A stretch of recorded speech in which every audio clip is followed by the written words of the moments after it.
বৃহত্তর নোয়াখালীর ঐতিহ্যবাহী পশুর হাট হাতিয়া বাজার। প্রতি সপ্তাহে শনিবার ও মঙ্গলবার বসে এই হাট, যা এখন আসন্ন ঈদ ঘিরে আরও জমজমাট। প্রতি বাজারের তারিখে প্রায় 10 থেকে 20 কোটি টাকার গরু বেচাকেনা হয় এই হাটে। হাসিল মাত্র 500 টাকা। দেশের নানা প্রান্ত থেকে ক্রেতারা এখানে আসেন গরু কিনতে। তাই হাটটি স্থানীয় অর্থনীতির অন্যতম চালিকা শক্তিতে পরিণত হয়েছে। এই বাজারে প্রতি বাজারে 10, 15, 20 কোটি টাকা এভারেজে গরু বিক্রি হয়। হাসিল তো আমরা 500 টাকা করি, তো 5 লাখ, 6 লাখ, 7 লাখ এটা হয়। 30 বছরের আগের থেকেই গরু বাজারের পরিচিত। বৃহত্তম নোয়াখালীর মধ্যে সবচেয়ে বড় বাজার আমাদের হাতিয়া বাজার গরু। ভাই আমরা এই হাটে প্রতি সপ্তাহে আসি।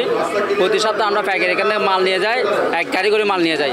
এখানে মোটামুটি একটা রিজনেবল প্রাইস আছে, বুঝছেন। আমি চট্টগ্রাম পটিয়া থেকে আসছি। জি ভাই, আমি কুমিল্লা লাকসাম থেকে আসছি।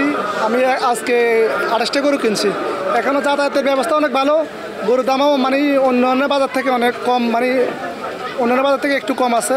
বাজারে নিরাপত্তা ব্যবস্থাও ভালো বলে জানিয়েছেন ব্যবসায়ীরা। এখানে অনেক দূর দূরান্ত, সেই কুমিল্লা, লাকসাম, চট্টগ্রাম, আপনার ফেনী, রামগঞ্জ, লক্ষ্মীপুর থেকে অনেক বড় বড় ব্যাপারী আসেন। ইনশাল্লাহ ভাই, আমি 22টা গরু আনছি, বিক্রির জন্য 4টা বেচছি আলহামদুলিল্লাহ।